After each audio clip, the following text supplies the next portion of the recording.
Yeah, I do. Hey everyone, this is Kerry Magro here, a professional speaker, best-selling author, and autism entertainment consultant. I have autism and dysgraphia, and I'm really excited to be here tonight with Mallory. Now, Mallory has a very impressive resume. Mallory is currently a sophomore at the University of Kansas studying behavioral neuroscience and business on the pre-med track with honors. That's a mouthful. She was diagnosed with autism and ADHD at the age of 6. And because of this, life was sometimes challenging, but because of her amazing family and friends, she has grown into the passionate, driven woman you see in front of you today.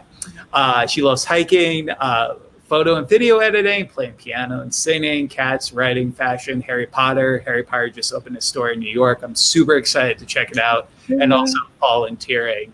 And her goal, future graduation, is to go to medical school and become a pediatric psychiatrist and one day or co-own a practice. Mallory, how are you doing this evening? I'm doing pretty well. Thank you so much for having me on.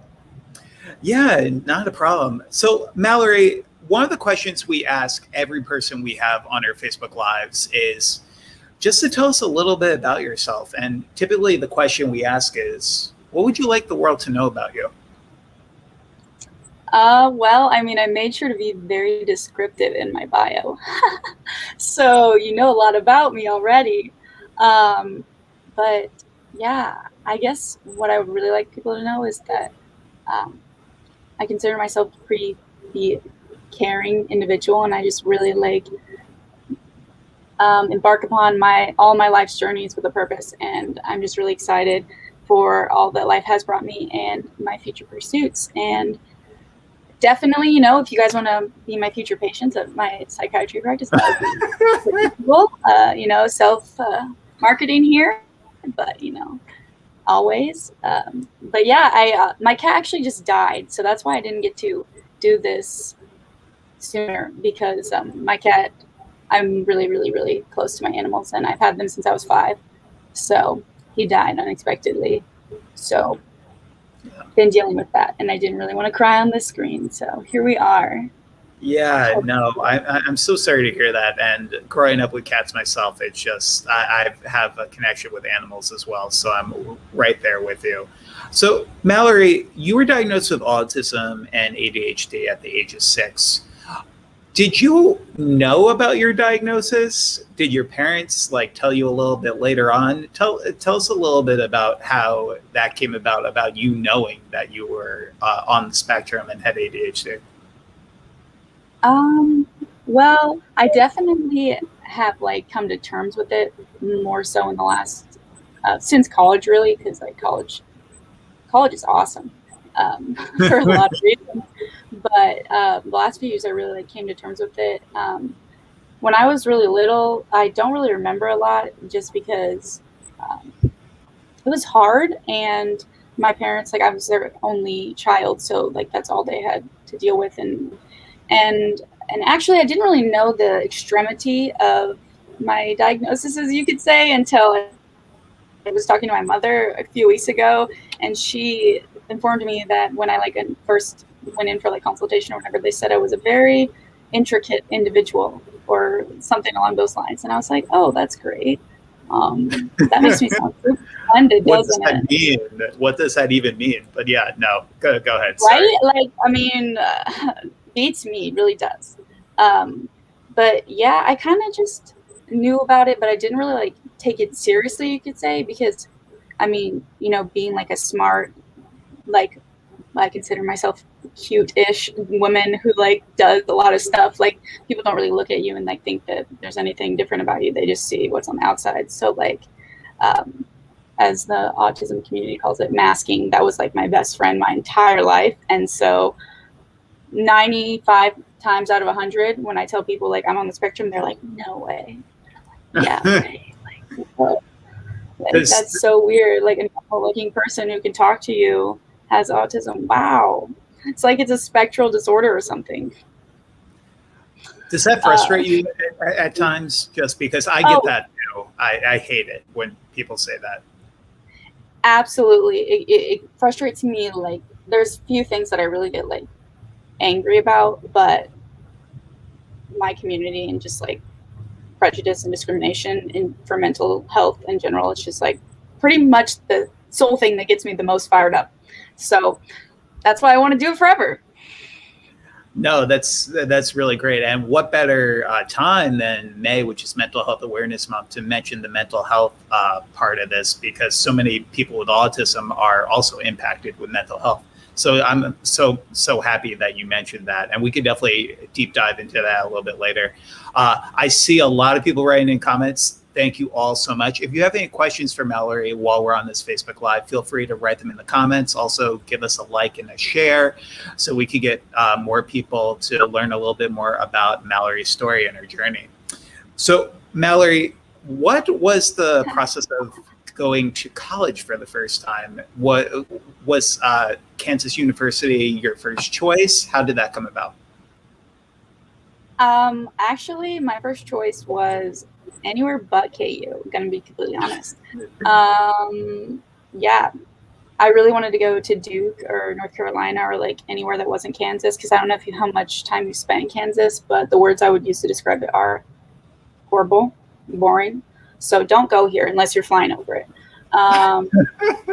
Yeah, so I did not want to go here, but I ended up not actually getting into my dream school, and truthfully, it was my own fault. Like, I did not give 100% in my application, and then I did give that for KU because I was like, okay, well, it just really like the whole entire college journey, like starting from like junior year, just really hit me a lot faster than I like could admit, and I just wasn't really prepared for that for like a lot of reasons.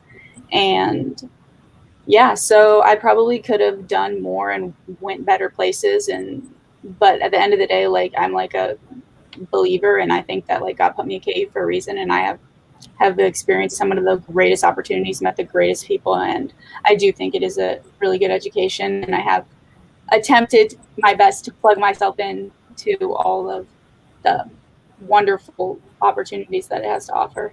So I'm at KU because it was the cheapest and most prestigious Kansas university. Might as well am there. I was about to say, there's no regret for saying that. I mean, that's ultimately what a lot of us do when we're looking at college. A lot of us are not truthful about that fact, but I appreciate your candidness. We have a great comment that just came in. Mercedes writes, I'm a single mom and I have 3 boys on the autism spectrum and also have ADHD. I'm still learning day by day more about the spectrum, but you share good information, so thank you. See, getting to connect with people all across the globe. Mercedes, I would love to know where you are tuning in from. We also have other self-advocates who are writing in the comments, including Thomas, who is a great self-advocate from McKinnisburg, Pennsylvania. We've had the opportunity to meet several times. Other people say you look like a princess. That's my boyfriend. Oh, okay. All right. Fair enough. Yeah. Okay. Good job, Aiden. That's the right way to go about things. Compliments are key, definitely. And then a lot of people saying congratulations on all the work that you're doing. So, Mallory, obviously there is a spectrum and there's no one size fits all when it comes to things that could help somebody with autism. What were some of did you have any therapies growing up? How did your parents go about after you were diagnosed in helping you? My memory is like spotty, and obviously it wasn't the greatest time in my life. So that's probably like meant to be that way. Like for my brain, they suppress the unwanted memories. But as far as I remember, I had a multitude of like psychiatrists on my team. I know I had a lot of psychologists. I went through like one-on-one therapy from like age like 7 to like 12 or 13. And I remember doing group therapy, and I met a lot of cool individuals through that. And I one time ended up in a mental institution and met a lot of people and had a great team there too. There was a lot. I remember a lot of my time was spent. And apart from that, my mother really just like attempted to just enrich me in all of the things that I just didn't, normally get to like experience because of the way like my brain works. So she would purposely put me in like all of the enrichment camps, all the arts, everything. Like she just wanted to give me as many opportunities as I possibly could have, because I wasn't going to put myself in there. I wasn't going to go out of my way. Like I felt awkward all the time. Like why would I do something like that? But yeah, it was a lot, but I definitely don't think where and who I am today would have like come to fruition if it wasn't for all of the intensity that I experienced like therapeutically throughout my life. But yeah, I was about to say, going to a medical institution, that's like great. Well, I mean, don't get me wrong. I'm sure there was help, but also at the same time, it's like I'm so surprised, just because I feel like there's a lot of conceptions that, and especially when I was growing up, people were like, "Oh, kids like Carrie end up in mental institutions," and I'm like, "Yeah, but I'm pretty high functioning. I don't like functioning labels either." But it's like, yeah, you know what I mean? Have you had the whole functioning label conversation?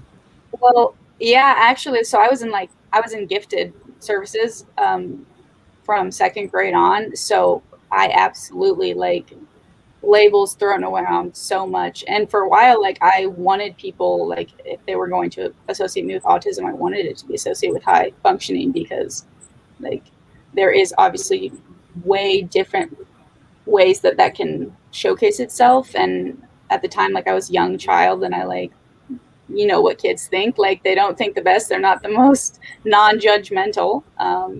So I don't know. I just think that I have gathered a lot of knowledge like that was much needed within the last couple of years.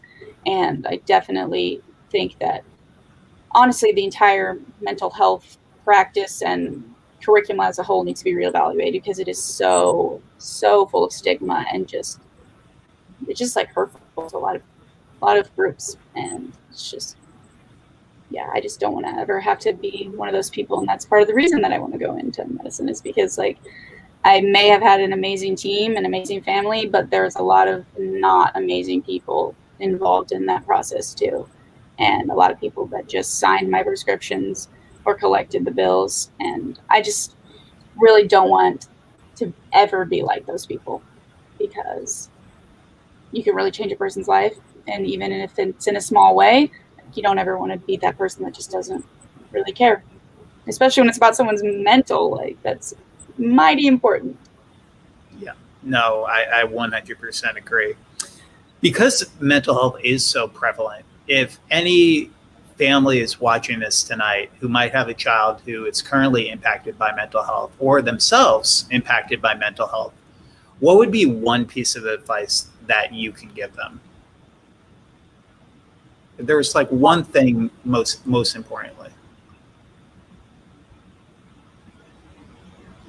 I truly apologize to everyone listening, by the way. I'm a very hyper emotional individual, so if I cry, I promise it's not bad.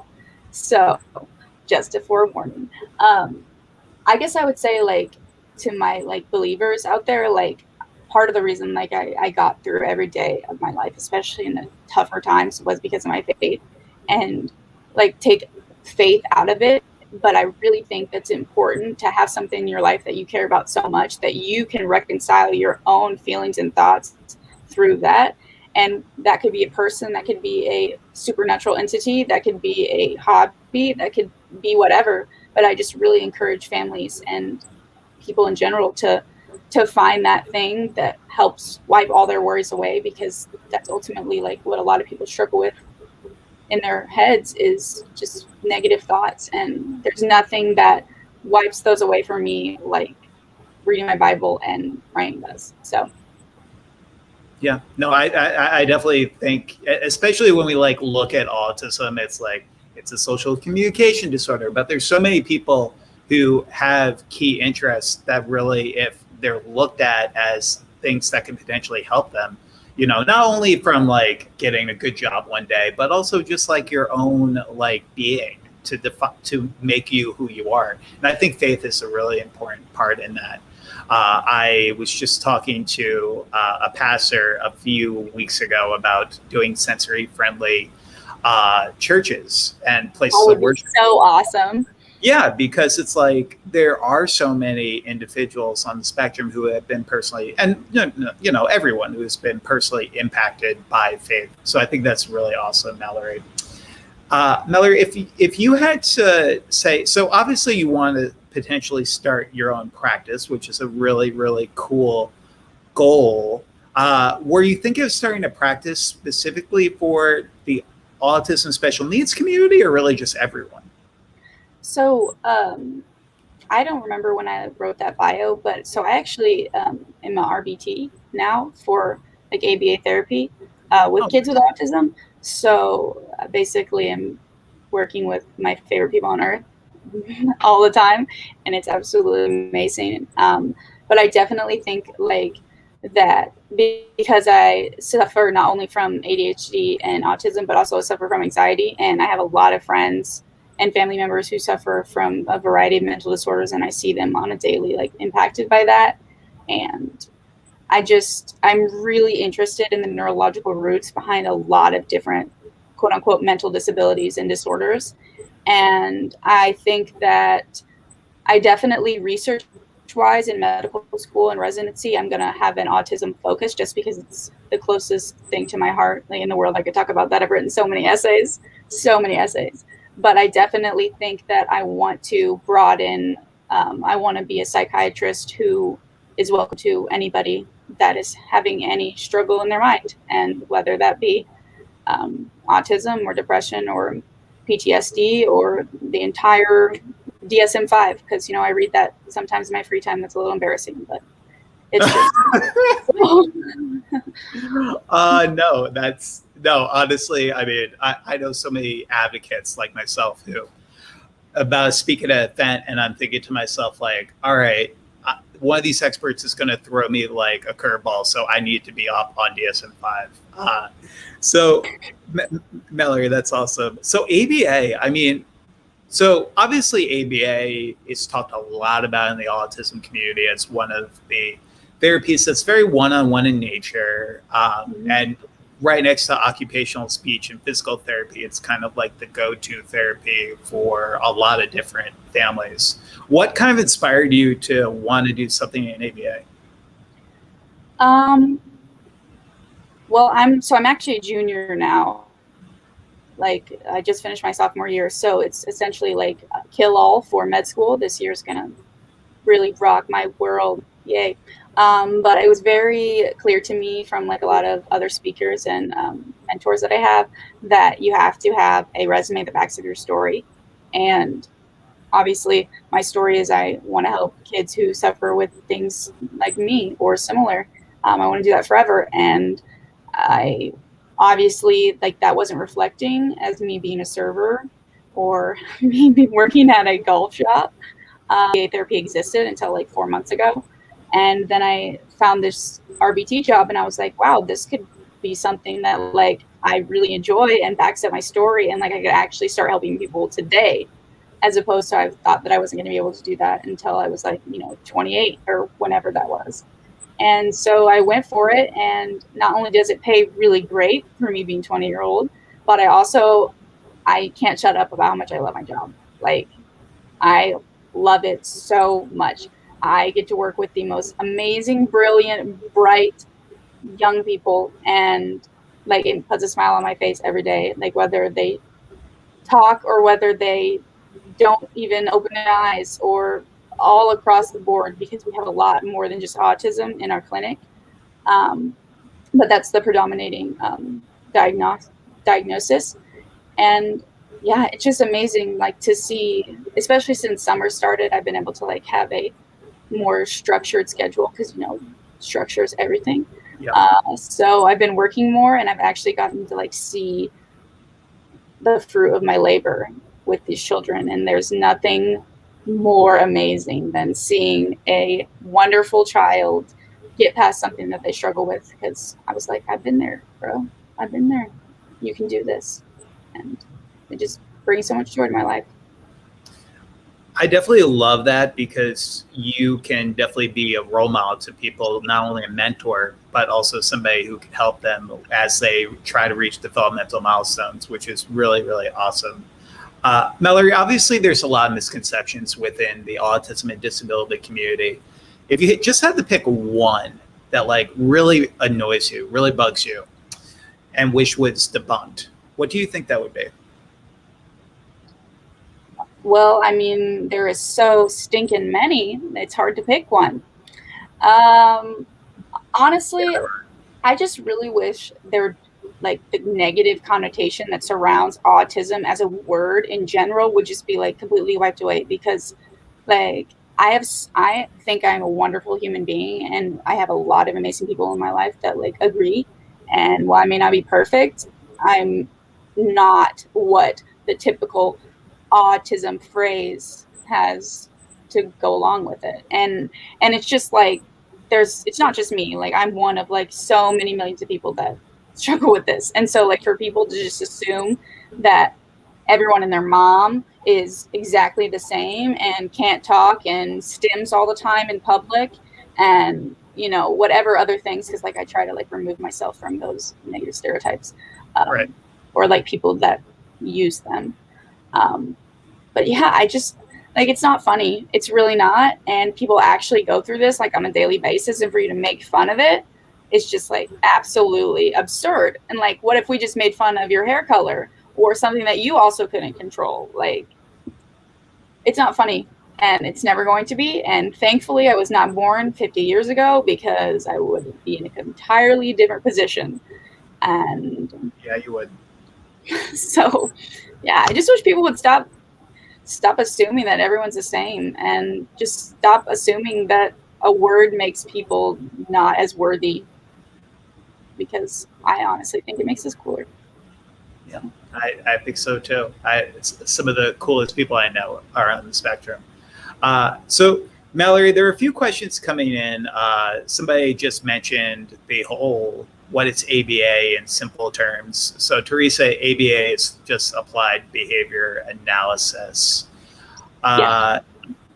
So there was one other question that came in. Actually, no, this was a comment from Natalie.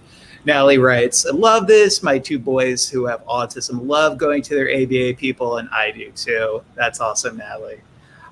So Mallory, obviously there are some autistic people within the community who don't necessarily feel very fond of ABA. I obviously don't want to like harp on this too much during this talk, but have you heard similar comments from actually autistic individuals, and what are your thoughts on that? I think a lot of it comes from reformed ABA, which is the conversation about the ABA when it was first founded, versus ABA today, which has kind of moved leaps and bounds towards the whole stigma of like trying to take away somebody's autism, which is honestly ridiculous in my opinion. Yeah. What are your thoughts on an individual who says no to ABA and is kind of hating on ABA? As far as I know, when I like initially was diagnosed around, so that's likely like why my parents didn't put me in it. But I definitely, when I was pursuing like this new job title and licensure, for me personally, it was more about just like the opportunity for me as an individual to work with people on the spectrum, and just to like, from the experience that I've had, like, because I know that I could talk to someone, and just based on the things that I've experienced in my own life, like that could potentially change a 7-year-old's course of life, like just being able to relate to this adult. Because at the end of the day, like, I do think a lot of aspects of the therapy are helpful, and I think that it really, unfortunately, as most clinics and practices do, like, it does really depend on the team and the higher ups and whatnot, because people can care, and then there's people that don't.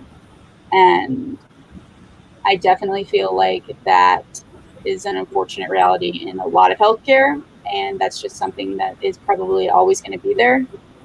But As far as being like an ABA expert, I'm definitely not. I'm part-time at this clinic, and I do what the head girl tells me to do. And if I see something that I don't think is right, or like know what would help me, then I do it. Because at the end of the day, like, it's not what's about on the graphs or the charts, about what this child is feeling and how they look at themselves in the world.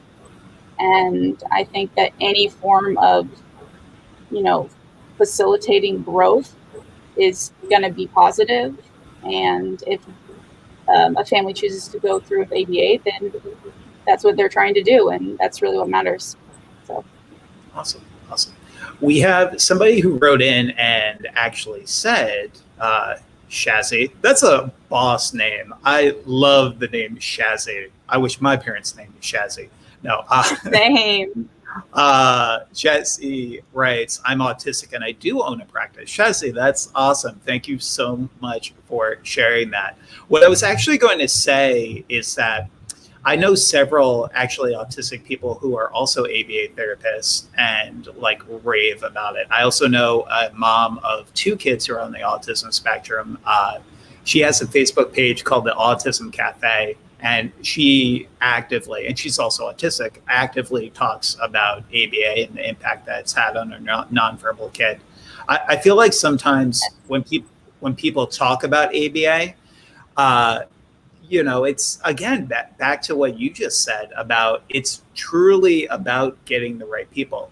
Because I kid you not, I have seen an ABA straight to a child's face say, stop stimming, stop doing that. And I was like floored, because I'm thinking to myself, that poor child is just trying to self-regulate. And if he's not being injurious to other people or himself, it's like, let him stim, let him flap. It's crazy to me. And that's part of the reason I do think I love it so much, is that I bring like a small knowledge base that none of the other people on my team have. And that's because like I went through it. Like I went through what all these little kids that we have went through. And so I don't know. I just feel like there's an interconnectedness between me and all the children, just because I'm like, you know what? Like, maybe you just need me to hold your hands really tight, because I'm like, that's what I like when I get stressed out. I don't know. And I also, part of the reason that I do like it is that it's very individualized, and yeah, at the end of the day, it is like a therapy. And so it's appointment based, and it's very individualized, customized to the child. So it does attempt to, in the best way, improve child's functionality in society. And I guess that is a goal of any individual, not just those on the spectrum. Nice. It looks like you brought a fan club with you tonight. We have Alicia. Hey, Alicia, that says, love you, Mal. Don't know if you know her, but yeah, that's awesome. My best friend. What? I'm sorry? That's my best friend. She's helped me so much through this whole journey this past couple years. I don't think I would be where I am without her. So thank you so much for coming, Alicia. I love you. Oh. Sorry. I just really love my friends. You're fine. You're fine. I'm the type of person, though, it's like once one person starts crying, then I'm going to start crying and get emotional. But no, please. That's awesome. Thanks for joining us, Alicia. So we have a few more people writing in. A lot of people with autism are here tonight, which is awesome. And a lot of you are sharing your own accomplishments. Some of you talking about going to college right now and succeeding. One person, Kevron, mentioned he's autistic and just got his associate's degree. Congratulations, Kevron. That's an awesome accomplishment.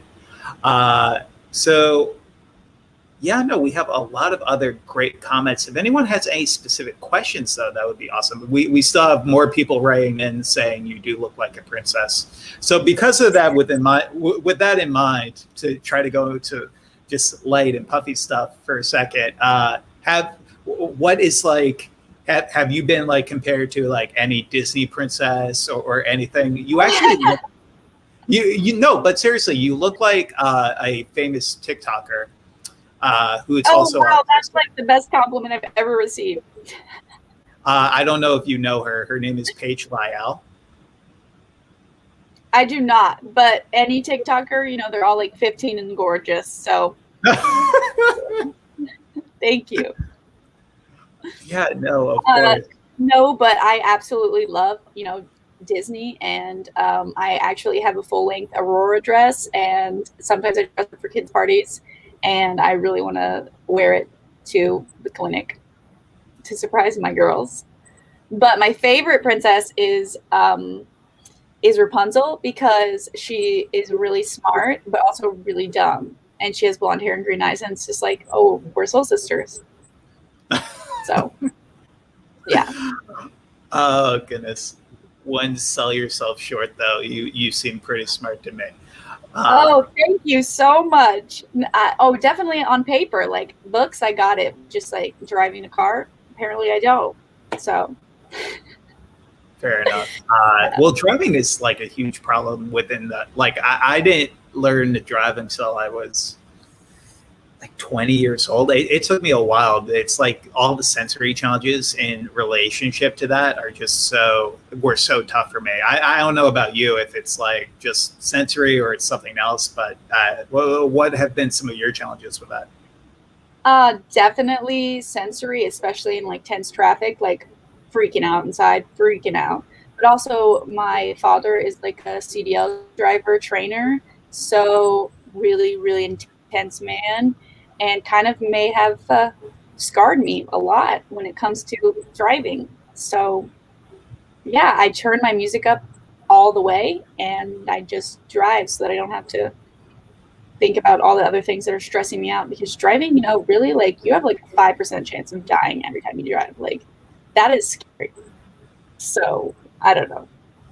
Yeah, no, I mean, I keep telling people it's like people's like I have a lot of people in my life who have like flight phobias, and I'm like, I don't want to say like, oh, if you drive a car, well, you like have a lot more chance. But anyways, uh, somebody wrote in and asked about the divide between person with autism versus autistic. Um, Mallory, you know what? I've never had opportunity to ask you. Do you prefer a person with autism or autistic, or it doesn't matter? 2 months ago, I probably would have not even like preferred to like people like speak about that, because if I'm being completely honest, I did not let anyone outside of my inner circle, which is relatively small, know that I was on the spectrum. Um, a lot of people know I had ADHD because when I was off of my Adderall, you could just tell. Uh, but apart from that, I just really thought it like made me less than, and it like may have hurt my reputation, which was stupid of me. But just like me being, you know, a 19-year-old college girl in a sorority, like everything, anything, and everything is a stereotype and is a label. So you put yourself in another box, then there's more people that can judge you. But like the last 6 months have really changed my life for in a lot of ways, and one of them was realizing that like that's part of who I am, and that's totally okay. So I I submitted a like a article thing to Autism Speaks, and that changed everything. And I have had a bunch of things like these, and I got my new job, and I've been asked to speak at like conferences in and yeah, I don't know. I really think that at this point in my life, you can call me whatever you want because it doesn't matter, because I know that I'm stinking awesome. So It's yeah. awesome that you got asked to speak at conferences. What were some of the events that you've spoken at, and do you have anything coming up that people might be able Um, to attend? I have one in India. I'm not going to India, but it's on Zoom. And it's like this convention of like parents with people with disabilities. And so they're having an American girl who has struggled with that comes hopefully give light to the minds of some of the parents that are in that group. Nice. Is it the India Autism Center? I'm not sure. I honestly Okay, I work a lot, like a lot, and then I also volunteer. So I'm a very busy individual, and all good. so my emails, I approximately have like 75,000 unopened emails at this point. So yeah, that's You're something I will put on my calendar closer to the date. That's so bad. No, you are all good. I have 1,447 currently right now as I look right now on the top of my screen. So I'm right there with you. Teresa writes this question, and I'm actually curious to hear your opinion and thought on it. Teresa writes, do you have to pay privately for ABA?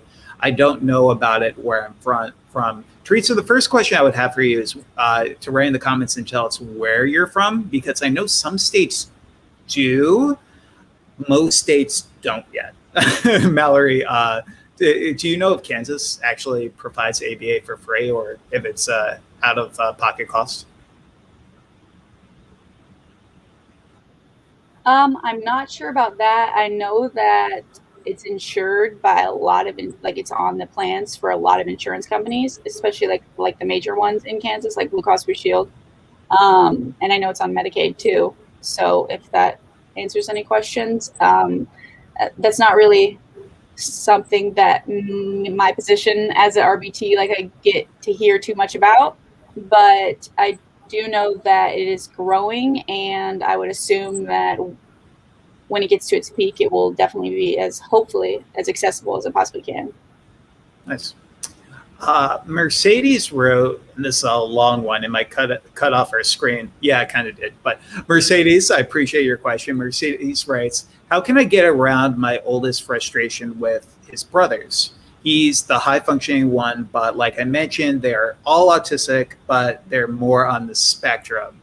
Yeah, I have to lift my head too a little bit. But my oldest gets upset when his brothers start screaming, and he tends to start having like panic attacks, and I get stressed because it all happens at once, and I try to calm them down, all down at the same time, but it's hard.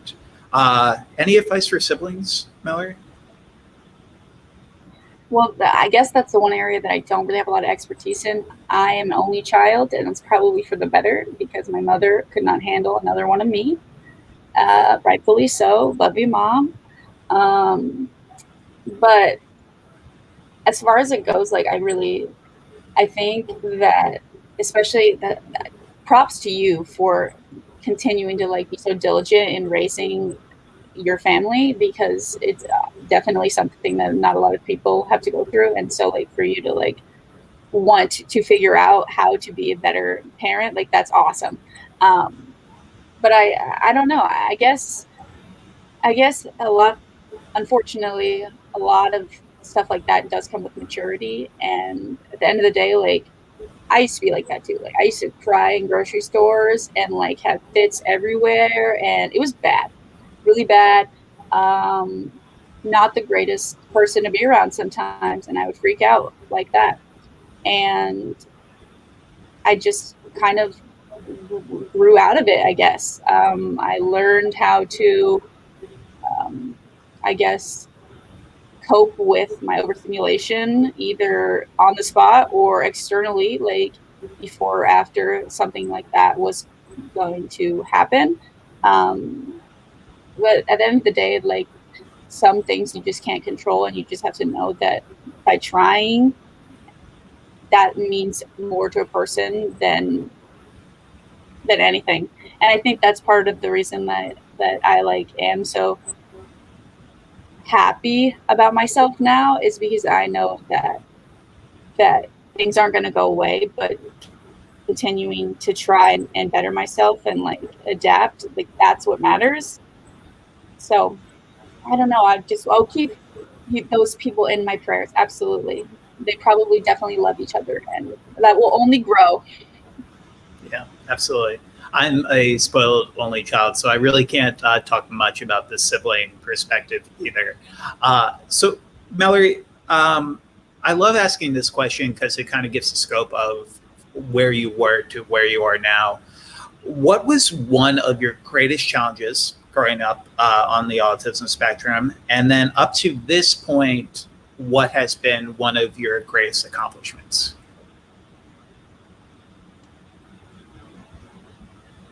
So, for example, my greatest challenge was I was nonverbal for the first few years of my life and did start speaking complete sentences till I was 7, and I was bullied, and because I wasn't speaking, so that was a challenge. And my greatest accomplishment, I think, would be receiving my doctorate 2 years ago.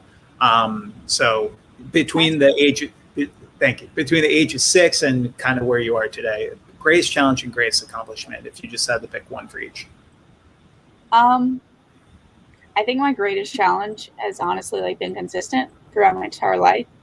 The epitome of it, and to describe it in one word, is at one point I told my mom, I came home from school one day and I told her, I said, I would rather have to worry about whether or not I had a roof over my head than whether or not people liked me. And it wasn't because like I wasn't fun or like athletic or all the other things that, you know, middle school, grade school age people care about, but it was because I just didn't know how to be a friend. I didn't know how to talk to people, and I didn't know when it was okay to say some things or how I was supposed to act, or like I just didn't get it, and I still don't. I really don't. But obviously, like at 7 years old, that's a lot harder to just not get than it is now, because now people in my life, I tell them that and they're like, okay, well, if you don't get it, then I'll help you get it. Like, and that, like, that's part of the reason that I am so happy now, is because I have people in my life that are like exactly that. But yeah, definitely greatest challenge is just social settings are just not it for me. And like, I love everyone. I have the biggest heart. Like, I am so kind and giving, and I just want everyone to be happy, and I want to know everyone, and I want to make a difference in everyone's life, but I just don't know how to do that sometimes, and it doesn't come out the best. And it's really hard when you just try your absolute best to be someone's friend and you just do it wrong the whole time and you don't know. But greatest accomplishment, I have no idea. I mean, like, I honestly, part of the reason I have accomplishments at all is because I forced myself to do all the things that are on my resume. I didn't want to go to interviews for jobs. I didn't want to go speak a speech to be a executive member of one of my honor societies. Like, I didn't want to write all this stuff like about my interpersonal life. Like, that makes me so uncomfortable. Like, so, and eye contact, worse. Like, I hate it. Like, I have to go. And at one time when I was getting accommodations at my school, she was like, oh my gosh, your eye contact's so great. And I was like, oh yeah. And she was like, oh, it's probably because you were trained to do that. And I was like, you're right. Masking right there.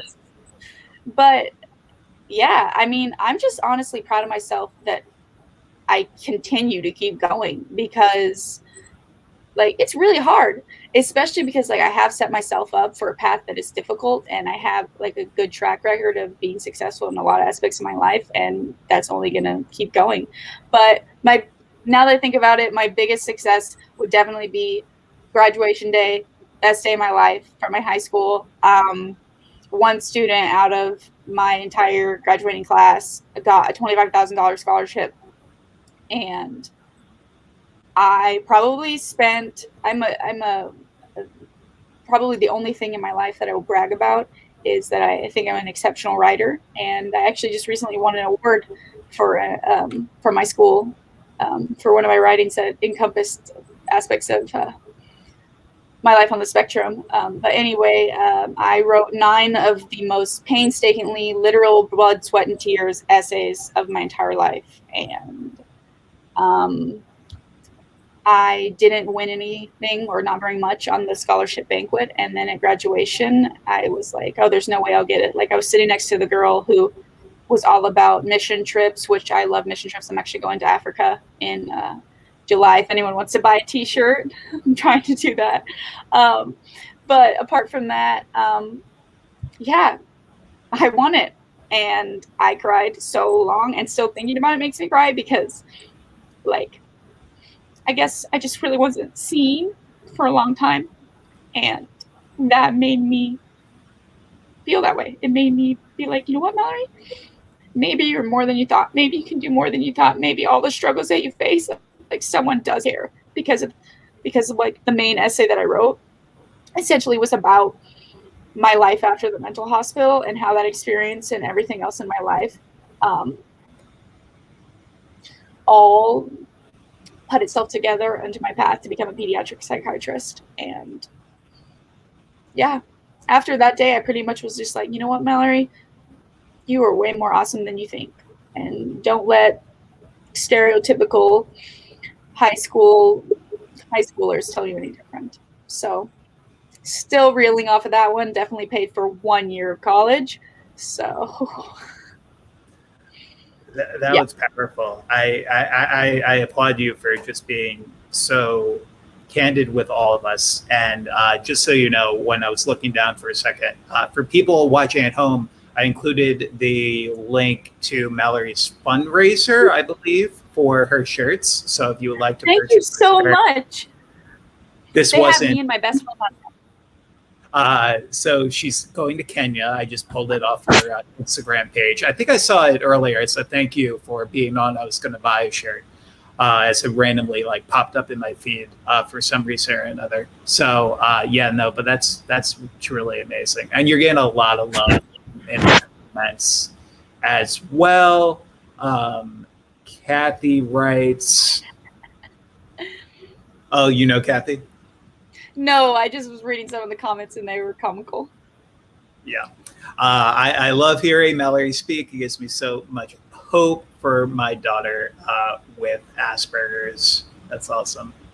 So, Mallory, I guess there's like a whole, so with the transition to adulthood for so many individuals with autism, there's apparently going to be 500,000 children with autism who will become adults with autism in the next decade. And a lot of families who reach out to me and this Facebook page talk about there not really being a lot of resources for adults with autism. What have been some things that have helped you navigate the post-secondary process? Because it feels like sometimes the whole transition from like an IEP for people at home, it's an individualized education plan, to like fighting tooth and nail for accommodations is kind of a pain. So what have been some of your tips and best practices? I mean, like it's hard for me to like be unbiased in this question, because a lot of the support that I had and do have in college is people. Like I've surrounded myself with some of the most amazing friends, other things going on in my life. But there is a lack of, I would say in general, just like a lack of, especially disorders that are generally associated to be diagnosed in childhood. There is next to no support / resources in post 18-year-olds. Like they assume, oh, you're 18, you're an adult, so you grew out of all the things that you struggled with. No, that's not how it works.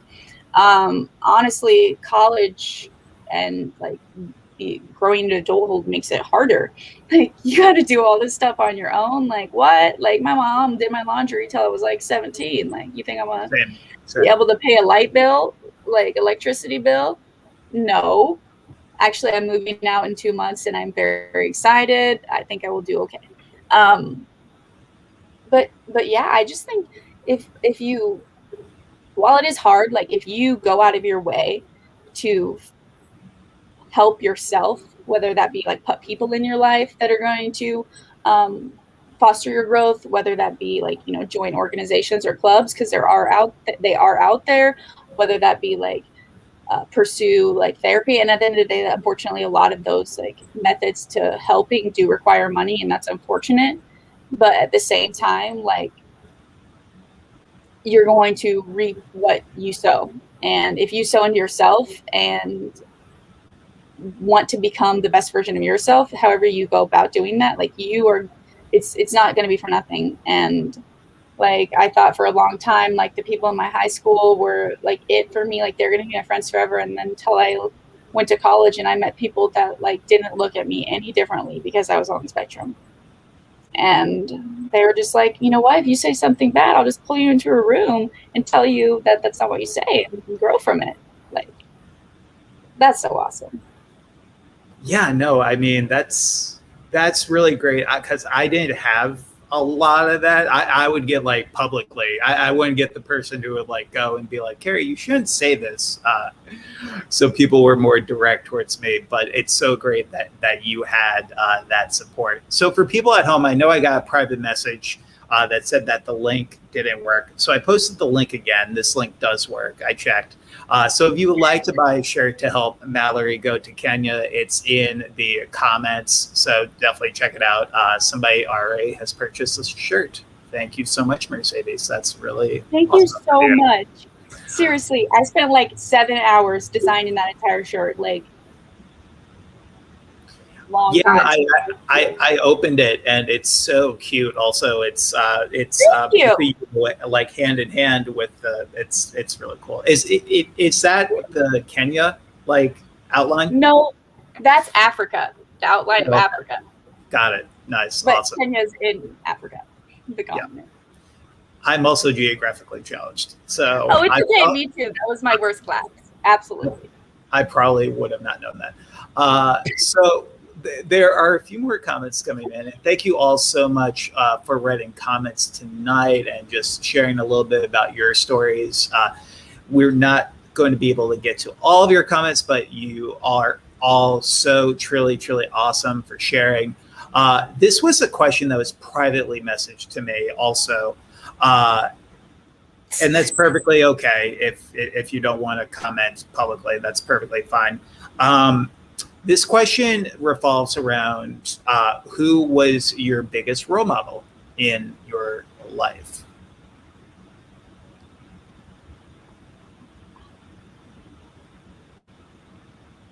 I have no idea. And that's okay. Well, because like it's just hard because like I have, like, this might seem conceited, but I mean it's not intended in that way to be, but like I've never met anyone like me. Like I've never met anyone with like the intricate layout of DNA structures and like that looks the way I do, because it does make it hard when you like do all these things, have all these things on your resume, like are involved with all this stuff, and then you like struggle every single day up here, but like nobody knows that because all on the outside, like got your nails done, you like look all put together, so you're fine, right? So I don't know. I don't know if I've had a role model. I definitely think that I've had a lot of people that, because nobody in my life is on the spectrum. I don't have any family members that are. I don't have any like family members that suffer from like severe mental illness. And so just like my mother, like she hasn't really like got it ever, but she like tries every single day. And I don't have anybody in my life like that. So if anyone got me through the last 20 years of my life, it was definitely her. Because there's nothing like having someone that cares. And just so you know, and Cammie, I apologize for missing your comment. Cammie wrote in and said, "I'm so proud of you, my dear daughter." That's awesome. Cammie, you have a fantastic daughter. We appreciate her sharing her story because I think it's going to reach a lot of people. It's already reached a lot of people via tonight. We've had over 1,000 people watching in the past 15 minutes, and I'm sure that will go up as the night goes along and people rewatch this. I just love it. Oh, go ahead. There was one thing I wanted to talk about that I was thinking before this, and I'll try to make it quick. But so like being pre-med, it's definitely been like a very rigorous, difficult route. And I'm not giving up ever. Like you're going to see my practice one day. Like it's happening. God's already told me. Anyway, I definitely think, at least in my experience at my school, medicine in general, like on the practitioner side of it, absolutely has next to no leeway or like empathy towards people that struggle with any sort of mental illness. And my primest example of that, and I'm not going to like say any names because I'm like in this thing now, but like a lot of times you're put in group settings and expected to like perform at your very best in group settings. But at the end of the day, you're not going to be a doctor to 10 people. You're going to be a doctor to one patient at a time and maybe have their family members with them. So I just want anybody who's like considering pursuing anything in healthcare that at the end of the day, like, don't ever like, because I really struggled with sharing my story and my passion for medicine and pediatrics around 10 people that I had never met. And it was really difficult because like, how do I tell 10 random strangers everything that I've said in the last hour and not come off weird or like sad or trying to get sympathy? No. But I came to the realization that's like, I'm going to be a doctor because I'm going to get myself there. And I have realized that you don't have to impress 10 people. All you have to do is impact one patient, because you're not going to have 10 patients in a room. Like, that's so many HIPAA violations, like one after another. Like, you don't do that. So yeah, I just think it's really important to like, I really wanted to actually like start a club at my university. I haven't got around to it yet just because I have been doing a lot of other stuff this semester that just is like promotes people with any mental disorder or disability or like cognitive impairment in healthcare, because I think that a lot of times people assume that the ones giving the healthcare are the ones that are the most healthy, and that's not always the case. So yeah, such a slacker. Didn't have the time. Jeez. Start the club. So rude in your spare time. I have two final questions, and thank you again, Mallory, and thank all of you for joining us. This has been really enlightening from my perspective of trying to do more in the healthcare industry myself. Some of the things that Mallory had mentioned have been really beneficial to myself as well. Cheryl writes, and Cheryl's having a difficult time right now trying to find a relationship. She mentions that she is unhappy being single, and sometimes she feels a little bit lonely at times. For people at home who might have similar challenges, who are on the autism spectrum, what have been some things that have helped you in pursuing relationships on the autism spectrum? Because it can be, I mean, for anyone, it could be a challenge. Fortunately, I know how to answer this question now after being in like a really healthy relationship. Specifically like people on the autism spectrum. Every relationship I ever been in, I did not disclose that my diagnosis of autism. Like ADHD is pretty evident. I'm very loud and talk a lot when I'm off my meds, and I eat a lot. Anyway, so people just kind of assume, and they assume correctly. But autism, I just could fake it all the time and pretend to be happy. And so I was in a lot of really unfulfilling relationships because people just didn't really ever understand how I needed to be loved or how I needed to be talked to, or like how I process things, because understanding like that just goes many miles in a relationship, not even just with like romantic relationships, but with friendships as well. But I mean, I don't know if he's still on here, but I can definitely say that I was straight up with my current boyfriend, like from like day 3 about like my autism diagnosis. It was really hard because like you obviously don't want to be like, hey, by the way, every time you say something, I don't really know what you mean, and I get anxiety like about almost everything. And yeah, all XYZ, all these struggles. But as much as like heartbreak sucks, the right person is gonna be like, hey, let's get this. I get all this stuff, so let's do it together. And sometimes you just have to shuffle through the cards till you find your king or queen or whatever. And yeah, so just be honest with people, because that's who you are, and why would you want to be loved for anything less than who you are? And maybe that's just right now isn't your time, or maybe, I mean, it's God's timing, man. Like I know that's sometimes hard to trust, and I have felt that a lot, because like I had Tinder a bunch, Bumble like was trying to find a boyfriend.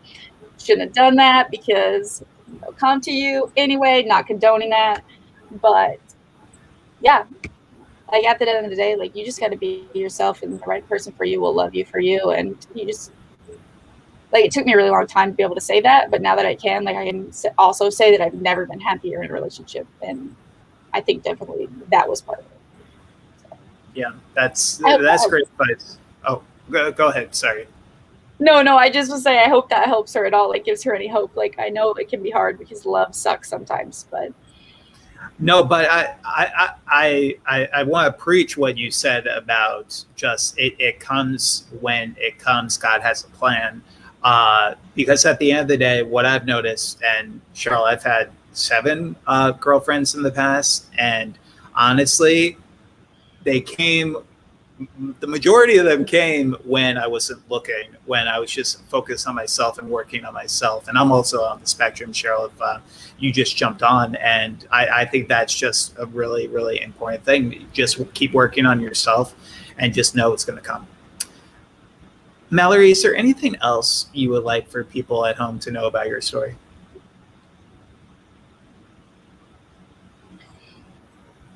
I don't know. All I do got to say, though, is that I have a lot of flaws. I do. I am the messiest person I know. Like, that's why my camera is turned, so you cannot see the rest of my room. And yeah, but at the end of the day, that's okay, because I can still be a wonderful friend, a wonderful doctor, and have a messy room. But that's not to say that like faults are bad and you shouldn't like try and work on them. But sometimes you just have to recognize that they're okay and look at your successes in your life, because for a long time I didn't do that, and I was sad. And I just want everyone to know that like you aren't any aspect of your life, like your successes or your faults, like you're not defined by that. You're defined by who you want to be and how you present yourself on a day-to-day basis, not what's on your resume or what like someone else wants to say about when you were 10. Like, you are who you want to be, and so you just got to make that the best person you can. And I'm finally doing that, and I've never loved myself more.